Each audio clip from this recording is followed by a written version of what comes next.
The Center for Teaching and Learning is showcasing faculty innovations in and out of the classroom, and we're trying to create a space where faculty members can share ideas and learn from each other's experiences.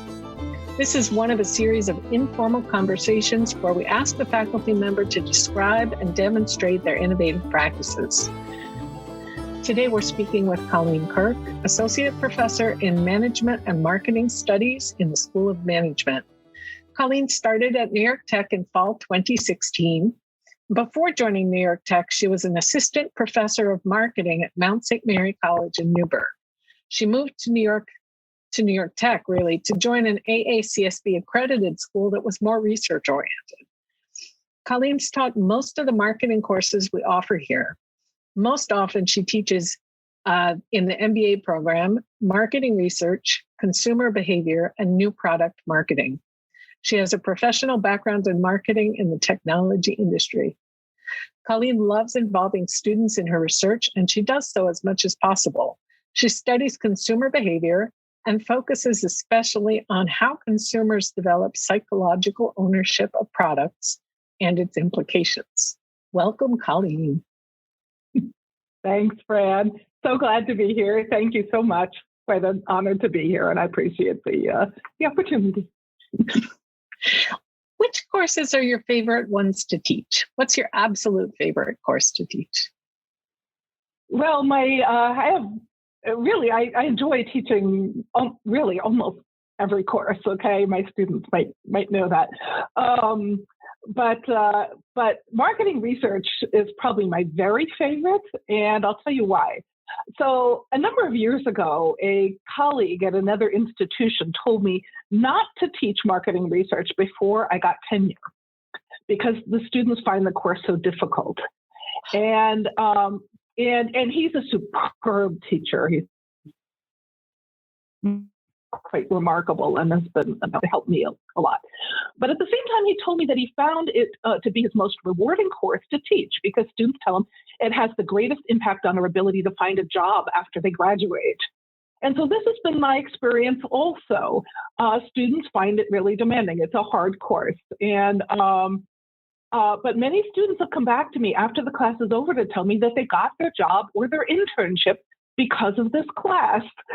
In the course, the students choose their own project topic, and we work on it all semester, and they apply the most current, qualitative and quantitative techniques and software to their research problems. So they end up with some really substantial skills that they can go then, and a solid project that they can talk about with prospective employers.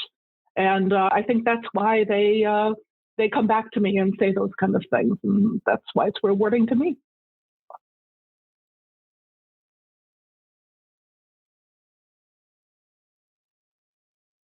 I can't Look hear at that. You, Fran. Now I'm not muted. I was muted. If you think back on your own time as a student, is there a teacher that you had who really changed your approach to teaching? Or is there a student you've had who's changed your approach? Oh, definitely. Oh, my students always change my approaches to my teaching. And I'm always grateful to them for that.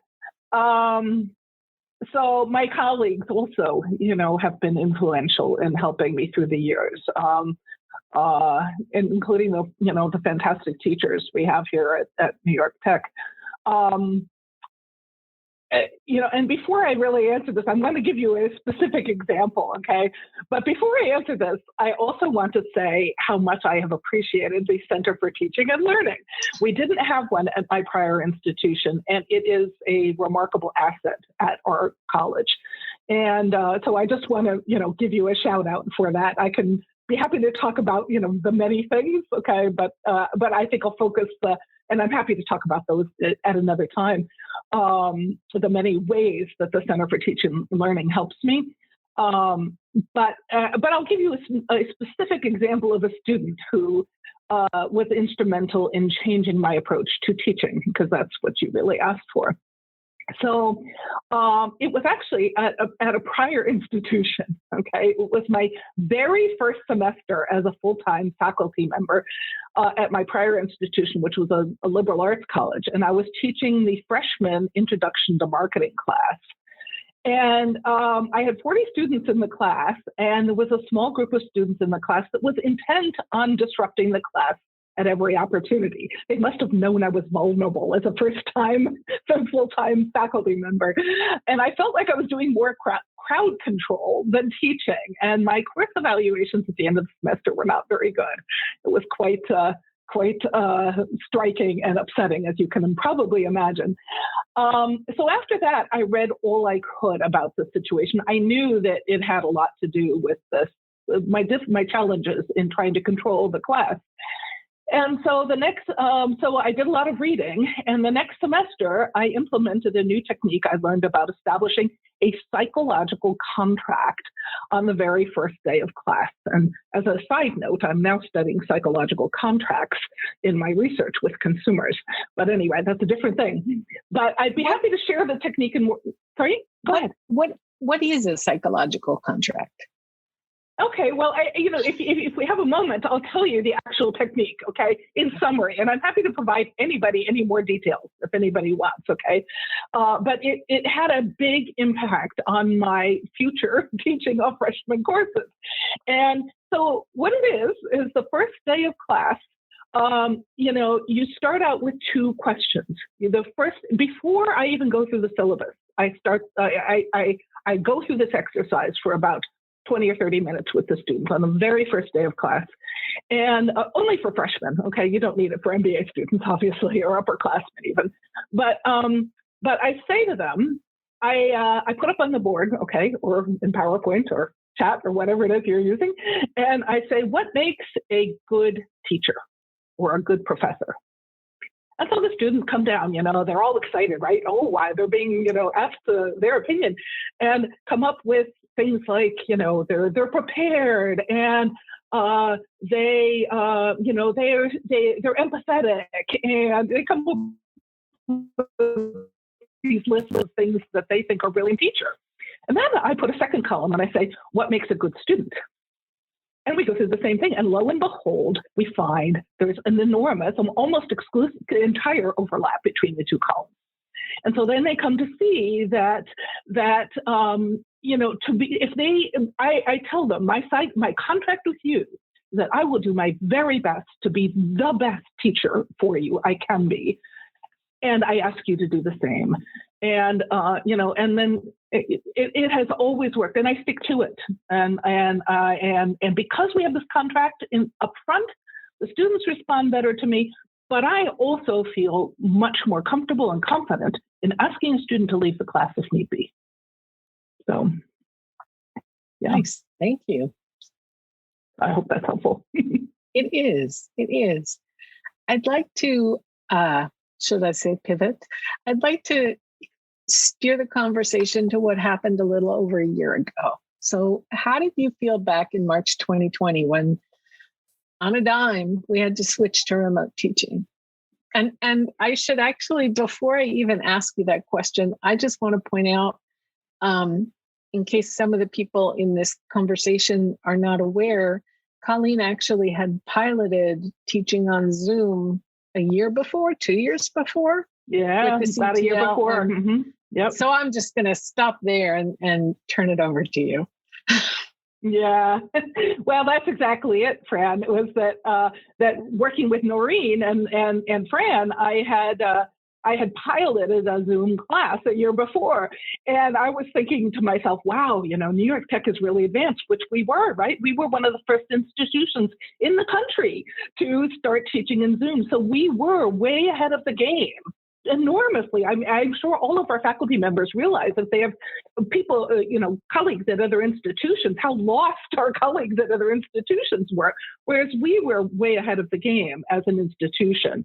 So anyway, it really felt quite comfortable for me, actually, because I had already taught an entire course in Zoom. And I've always loved technology. I come from the tech industry, so professionally, and I was teaching online, back in the 1990s. So it was all good for me. I didn't, not to say there aren't huge problems, okay, and huge challenges, but I was comfortable with it. Yeah.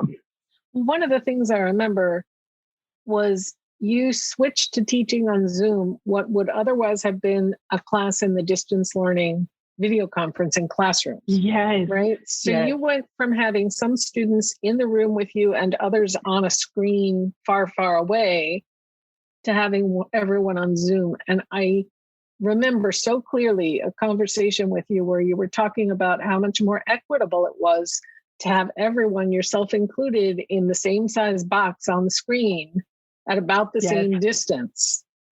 Yes, exactly, Fran. We were actually talking about this in a faculty meeting today in the School of Management. We're talking about course delivery modes and things like that. We were actually talking about that. And I think most of my colleagues feel the same way, that Zoom is more equitable. Exactly. And we actually did a survey also in the School of Management of our graduating students, I believe it was, or in any event, we have had about 70 or 80 students respond, so pretty decent sample size. And they strongly and significantly preferred Zoom over DL. So we can definitely say, I would feel very comfortable saying that Zoom is preferable. Now, we're all kind of tired of Zoom. So, but yes, definitely has some pros to offer. Yeah. Mm-hmm. So once you switched to that, what did you do differently than compared to when you were in the classroom, right? What did you do differently to engage the students and keep them active? Yeah. So, right, that does take a bit of getting used to, right? So first of all, I guess I would say that there have been some things about Zoom teaching that actually have made teaching easier. So let me just start with that, okay? Even though we're all tired of Zoom in a lot of ways, right? But examples of this are like having Zoom create randomized breakout rooms. And that's so fantastic because in DL courses or even physical courses, right, trying to get students to connect and meet for impromptu assignments in the classroom with somebody they don't know is really almost impossible, right? It's a lot of work in any event. And whereas on Zoom, it's a piece of cake, right? You just click the randomized breakout session button and off they go. So I find that doing that early in the semester, right at the beginning, for several classes, and doing it several times with several low stakes types of assignments or think, pair, and share types of things, it's a great way for students to get to know each other before they have to pair up, in major group projects with more implications for their grades. So that's one thing, one advantage to Zoom technology. The Zoom, keeping the video on, is always, right? We all encourage that. I don't mandate it, but I certainly encourage it. But it's an issue, of course. We have students even from all over the world, and sometimes, from either it's 2:00 in the morning for them sometimes when they're in one of my classes, or they just don't have the bandwidth to do it. So that's an issue. But other things I do, the breakout rooms are fantastic. I do make good use of the breakout rooms. I also use the discussion boards a lot, to help students prepare in advance for classes. So as an example, we had Betty Hudson, who is a strategic communications executive, has an enormous history and background and career in communications. And she's on our New York Tech Women's Technology Council. And she came to my consumer behavior class last week, in our MBA consumer behavior class. And so I asked the students to post marketing challenges for her, to discuss ahead of time in the discussion board, and I sent them to her. And so we had a fantastic interaction in class where the students were showing them showing her some of the problems, and she was kind of addressing some of the issues. So it was great. I do that kind of thing a lot with my students, using Canvas now, the discussion boards to help them prepare ahead of time. I also use, I don't know how much you want to hear. I don't want to talk everybody's ear off. I do have a couple of other, okay, one more. All right. So one of my favorite things to do, and everybody I'm sure has developed their own techniques, and I'm sure mine is probably very backward, but it works. I go in and out of editing mode in PowerPoint. So I add blank slides, like every 2 or 3 slides. add blank slides or a discussion question or something. And so that way, as I go into editing mode so that I can write down the comments that they're making. So it becomes really like a whiteboard. And that, works pretty well, actually. And the students seem to like it. And unfortunately, I have fantastic students. So that helps. That's terrific. So then we get to the summer. We survive the spring. Everyone takes a deep breath. And you find out that we're going to be remote in the fall. So there's a difference, right, between emergency remote teaching where we just, and being a little more intentional about it. What did you change in the summer? Yeah, wow, that's such a great question. So I remember vividly being outside, watering my plants and listening to a podcast about online teaching, right? We were all going through the same problem last summer and the same around the country and around the world, these enormous challenges. So the biggest challenge I have had is figuring out how to conduct valid learning assessments when in a remote learning environment. And it has been, we all know it, I suspect, right? And we were talking about this even today in our faculty meeting. A couple of professors mentioned, this as an issue. It's a huge issue because our traditional assessments, don't work because the students just look up the answers. Even if we use like a browser lockdown or something, they just take their phone and look up the answers. And if students are cheating, we have big problems. It's one thing to have it happen for a semester, but we can't go on, right, with this kind of thing on a permanent basis. It's just a huge problem. I've had students call me in frustration because we're penalizing the honest students who don't cheat if we make it easy to cheat. So I just have decided that I'm not going to have those kind of tests where students can cheat easily. So, and I was listening to this podcast for that reason. And it was a podcast about about authentic assessment. And it was absolutely fascinating. And so I have tried to implement some of those techniques in class. It's time consuming. Obviously it's just a whole different way of assessing learning.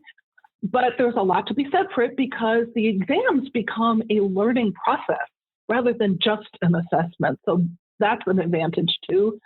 I could give you a couple of examples if you would like. Would that be helpful? Yeah. Yes. Okay. So, for example, one of my courses last semester, I implemented interviews. I interviewed each student, 25 students in the class. I interviewed them and I had them show me, I gave them a problem that they had to do in SPSS. And I had them share their screen and show me. So it was impossible for them to cheat. And that worked really well. I gave all of the work that I was questioning them on was work that they had done for homework. So they should have known how to do it. So it worked. That worked well. I also do things like this semester in my consumer behavior course. I designed, and in some of my other courses, I've written case studies, my own case studies. I wrote I used some of the ideas for discussion questions from the textbook. Okay, I've taken some of those where they actually have to go off and find examples of problems that marketers have had, or challenges, things that consumers might do, or the ways they might respond to advertisements. So I've had them go off as part of the exam and find examples. And write about them and write about why these examples demonstrate what they're what these concepts are. And that is, the reason I say I think it's worked pretty well is because I see a dispersion in the grades, and they're not all getting A's. And so I think it's been working pretty well. How have the students responded? I think this is wonderful. I am so happy listening to you. How did your students respond? So obviously a big challenge is with a multiple choice exam, it's pretty black and white, okay? If a student gets a C or an F or whatever they get, right? It's pretty black and white why they got it. And it's kind of hard to argue, right? But these assessments are much more objective. So that's the biggest challenge I find is having to sometimes, justify to the students, which they deserve, why they got the grade they did. And it's more subjective. So I have no idea. My course evaluations may go down this semester. I don't know. But, hopefully I'll let you know at the end of the semester. Please do. I'm going to circle back. There's other things you can do as part of the assessment, like giving students rubrics up front to show them how they'll be graded, or using transparent design to frame the assignment for them so they understand the purpose as well as the task. Right? You're doing this because this is something you're likely to do in your first year of employment. Yeah. Right? Something to make absolutely. Yeah, absolutely. To help, help them understand why. That's a very good point. Yeah. As we move to a post-COVID world, or as we hope to move to a post-COVID world, do you think you'll keep any of these innovations? Which ones in particular? Oh, so that's a great question. I think about that all the time, about what is happening to our industry, what will happen to our industry. Everybody is struggling to address it right now.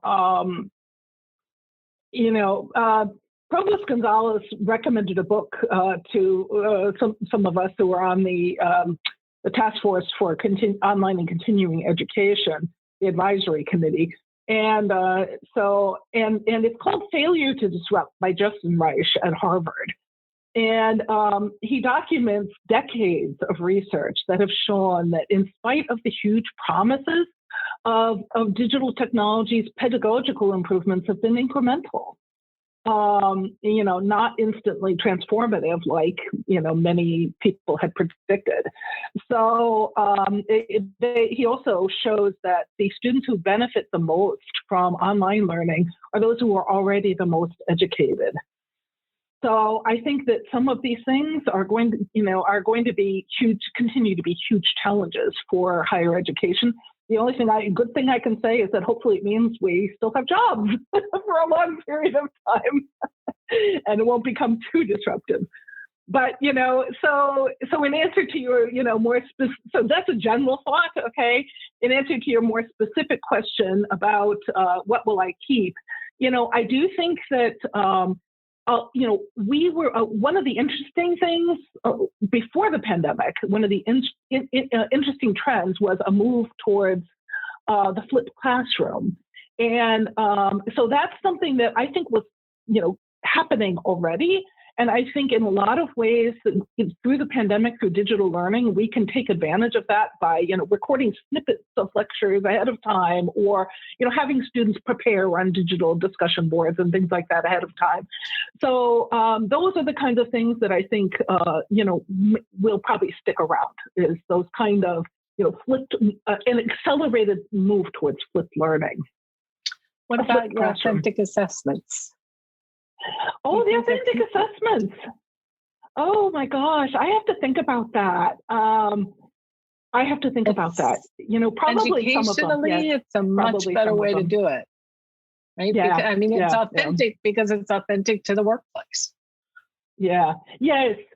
That's a really important point, Fran. I have not thought about that, and I'm sure I will keep some of them. I probably will also, though, keep some objective, boring, old school types of assessments, just because I think it's good to have a balance, that for those students who really do not believe that that this was a fair grade, they might believe it with a more traditional objective assessment.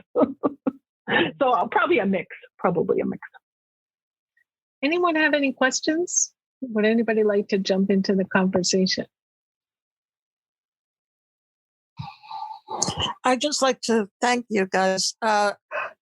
These kinds of intimate conversations where you learn what somebody specific does, and Colleen and I teach the same thing.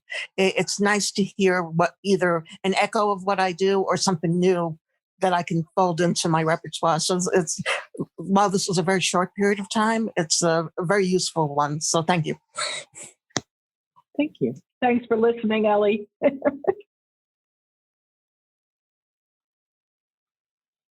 So I try to wrap up these conversations with recommendations.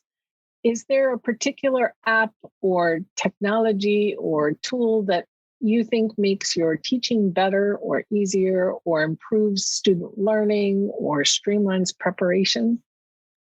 Is there something you could recommend that people might not be familiar with?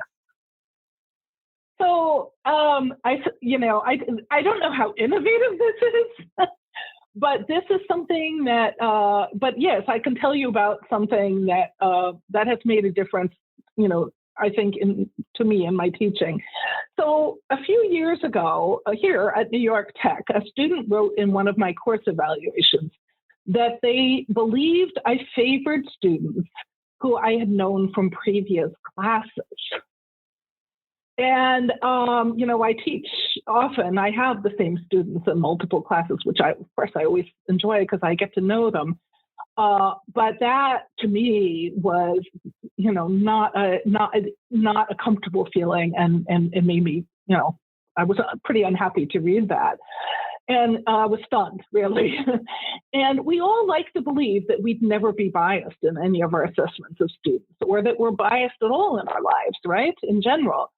But I study consumer psychology, and my job is to study cognitive biases. So I knew that it is possible that I am biased or was biased, even, it is possible, okay, that I was biased, even though I didn't think so, okay?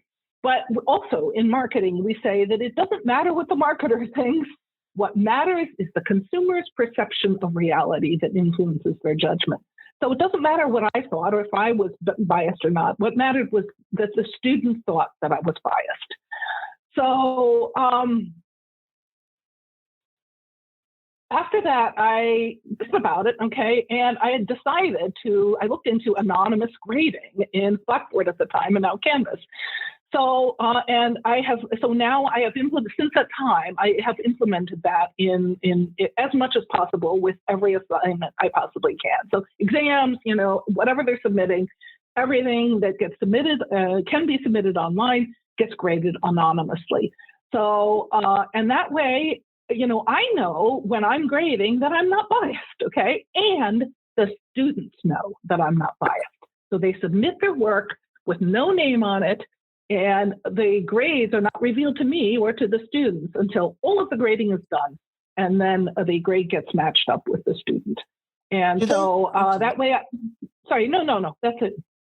Do you ever do peer grading? So in other words, let them evaluate each other's work? Oh, that's a great idea. Ellie, is that Ellie asking? It is. Yes. Yeah. No, I have not done that, but that would be an excellent tool. And actually, that is something that has been on my list to kind of, try out one of these times. Yep. That's one of the things that that someone suggested I implemented. It seemed to work quite well because actually they're harder on each other than I am on them. Great point, Ellie. Wonderful point. It's a really good idea. Yep.